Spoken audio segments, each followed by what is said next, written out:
ये बात है 1893 की, जब ब्रिटिशर्स ने भारतीय लोगों के इकट्ठे होने पर भी रोक लगा दी थी।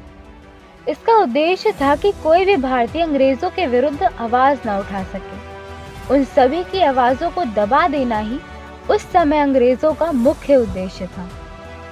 परंतु इसी बीच बाल गंगाधर तिलक की एक समाचार पत्रिका केसरी में एक ऐसे महोत्सव के बारे में छपा था जिससे सभी भारतीय लोग एकजुट हो गए। उस महोत्सव में भारतीयों में एकता आ गई। एक ऐसा महोत्सव जिसने आजादी की लड़ाई की आग को हर भारतीय के दिल में फिर से जगा दिया था। एक ऐसा महोत्सव जो जाति और धर्म से ऊपर था, परंतु भक्ति और भावना का प्रतीक माना जाता है। एक ऐसा महोत्सव जो प्रत्येक वर्ष बड़े धूमधाम से मनाया जाता है। जी हाँ, मैं बात कर रही हूँ गणेश महोत्सव की। देश के कोने कोने में बड़े धूमधाम से मनाया जाने वाला यह त्योहार गणेश महोत्सव। गणेश महोत्सव ने उस दौरान भारतीयों के मन में एकता भाव लाया और अंग्रेजों के विरुद्ध लड़ने का पराक्रम भी। इसी वजह से हर साल यह त्योहार बड़े धूमधाम से मनाया जाता है, जिसमें मोदक, लड्डू जैसे पकवान बनाकर गणेश जी को प्रसन्न करा जाता है। परंतु क्या आपको पता है, गणेश जी के अनेक अवतार हैं। मुग्दल पुराण के अनुसार गणेश जी ने मानवों में पल रही बुराइयों का संहार करने के लिए 8 अवतार लिए थे। यही कारण है कि गणपति जी को अष्टविनायक भी कहा जाता है।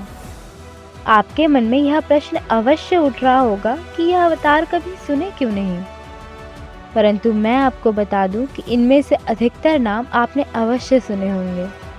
वक्रतुंड। वक्रतुंड महाकाय सूर्यकोटि समप्रभा निर्विघ्नं कुरु मे देवा सर्वकार्येषु सर्वदा। यह मंत्र आपने कहीं ना कहीं सुना होगा, क्योंकि कोई भी महत्वपूर्ण कार्य आरंभ करने से पहले यह मंत्र का जाप किया जाता है। इस मंत्र में गणेश जी को वक्रतुंड बोला गया है, अर्थात घुमावदार सूंड वाले। हिंदू धर्म में कथा है कि एक बार मत्सरासुर नाम का एक शक्तिशाली असुर हुआ करता था, जो इंद्रदेव का बहुत बड़ा भक्त था। परंतु इंद्रदेव की अस्वीकृति की वजह से मत्सरासुर पूर्ण रूप से जलन की भावना से भर चुका था, और इस बदले की भावना में जल रहे मत्सरासुर ने ठान लिया था कि वह इंद्रदेव से ही नहीं, अपितु पूरे संसार में सबसे शक्तिशाली बन जाएगा और तीनों लोकों पर राज करेगा। इंद्रदेव से बदला लेने के लिए मत्सरासुर कई वर्षों तक महादेव की घोर तपस्या करता रहा। तपस्या से प्रसन्न होकर महादेव ने दर्शन दिए और महादेव ने मत्सरासुर से मनचाहा वरदान मांगने को कहा। तब मत्सरासुर ने अपनी इच्छा महादेव को बताते हुए कहा कि वह निर्भीक होना चाहता है, और महादेव ने यह वरदान मत्सरासुर को दे दिया। परंतु अब मत्सरासुर को किसी का भय नहीं था, वो निर्भीक था, और इस वरदान को प्राप्त कर अब मत्सरासुर को किसी का भय नहीं रहा, जिस कारण वो असुरों का राजा बन चुका था। पर वो यही नहीं रुका, उसने अपने बेटों के साथ मिलकर तीनों लोकों पर विजय हासिल कर ली और अपने विनाशकारी शासन में चारों तरफ तबाही मचा दी थी।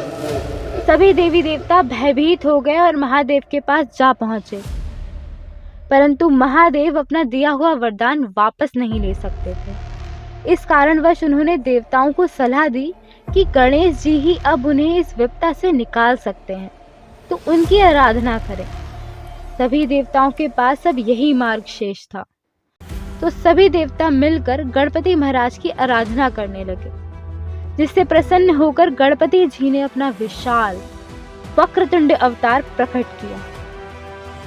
वक्रतुंड महाकाय अर्थात घुमावदार सूंड वाले महाविशाल शरीर वाले, सूर्य कोटि समप्रभा अर्थात करोड़ों सूर्य के समान जगमगाते हुए, और यही नहीं, सिंह पर सवार था उनका वक्रतुंड अवतार।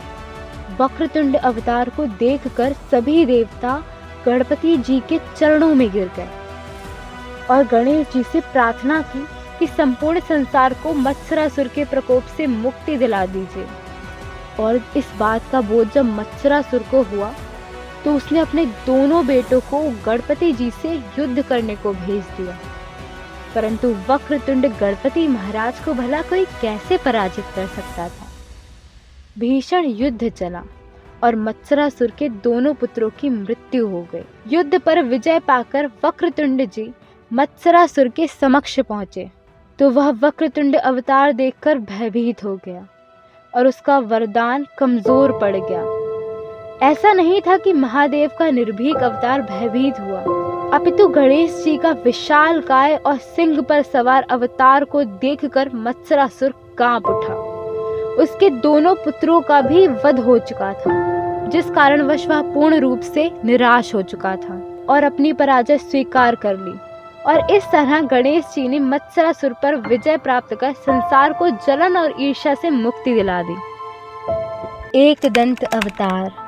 भगवान गणेश को एक दंत भी बोला जाता है, परंतु इसके पीछे 3 कथाएं प्रचलित हैं, जिनमें से सबसे प्रसिद्ध कथा है कि एक बार महर्षि वेद व्यास जी को महाकाव्य महाभारत लिखना था, परंतु उनकी इच्छा थी कि कोई व्यक्ति इसे लिखे और वह केवल इसे बोले।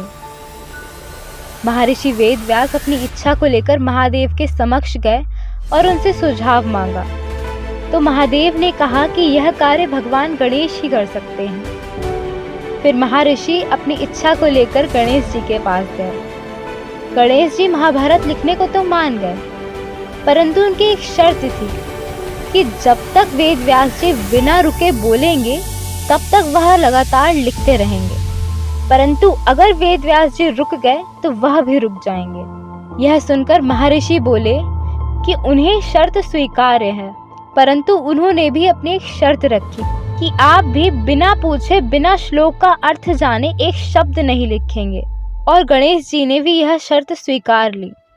तत्पश्चात गणेश जी महाभारत लिखने बैठ गए, परंतु लिखते लिखते उनकी कलम टूट गई, क्योंकि दूसरी कलम लाने में समय व्यर्थ होता, इसीलिए उन्होंने अपना एक दांत शीघ्रता से तोड़ दिया और उसी से ही लिखना आरंभ कर दिया। कहा जाता है कि यही कारण है कि उन्हें एक दंत कहा जाता है, और महाभारत को लिखने में गणेश जी को 3 वर्ष का समय लग गया था। और अगर आप अन्य 2 कथाएं सुनना चाहते हैं तो कमेंट बॉक्स में बताएं। इसी तरह लंबोदर, गजानन, विकट, ध्रूमवान, विघ्नराज और महोदर नाम से भी गणेश जी को जाना जाता है, जो काम, लोभ, मोह, अज्ञान, अहंकार जैसी बुराइयों का विनाश करने के लिए गणेश जी के अवतार माने जाते हैं। कलयुग में गणपति जी। हमने अपने शॉर्ट के जरिए बताया था कि कलयुग का अंत कब होगा। हमने अपने शॉर्ट के माध्यम से आपको बताया था कि कलयुग का अंत कब होगा, परंतु यह जानकर आप आश्चर्य हो जाएंगे कि कलयुग में भी गणपति महाराज अवतार लेंगे। कल्कि पुराण के अनुसार कलयुग का जब अंत आएगा तो मानवता भी अंत हो जाएगी। मानवता के अंत के साथ पृथ्वी का वातावरण प्रदूषित हो जाएगा, लोगों के मन से भक्ति नष्ट हो जाएगी और बचेगा बस छल, कपट, ईर्ष्या, जलन और क्रोध। लोग नरभक्षी बनकर अपने ही भाइयों को खाने लगेंगे। प्रत्येक मानव दानव का रूप बन जाएगा, और इन सब के पीछे का कारण होगा कली पुरुष, जो प्रत्येक मनुष्य के अंदर से धर्म, प्रेम और अच्छाई को नष्ट कर देगा। और इस दानव का अंत करने को प्रकट होंगे भगवान विष्णु के अंतिम अवतार, कल्कि अवतार। एक भीषण युद्ध होगा जिसमें कली पुरुष की पराजय निश्चित है, परंतु इस युद्ध को कल्कि अकेले नहीं लड़ेंगे। उनके साथ होंगे 7 चिरंजीवी, जिनमें से एक होंगे गणेश जी के अवतार धूमकेतु। कैसे दिखेंगे धूमकेतु? दरअसल गणेश जी के धूमकेतु अवतार में नीले घोड़े पर सवार और रौद्र रूप में प्रकट होंगे गणपति महाराज, और यह सभी चिरंजीवी मिलकर युद्ध करेंगे कली पुरुष के खिलाफ। ऐसी ही अन्य जानकारी के लिए सब्सक्राइब करें हमारे चैनल को, और यदि आपको कलयुग और गणेश जी के अवतार के बारे में और जानकारी चाहिए तो कमेंट बॉक्स में बताएं। तब तक के लिए गणपति बप्पा मोरया।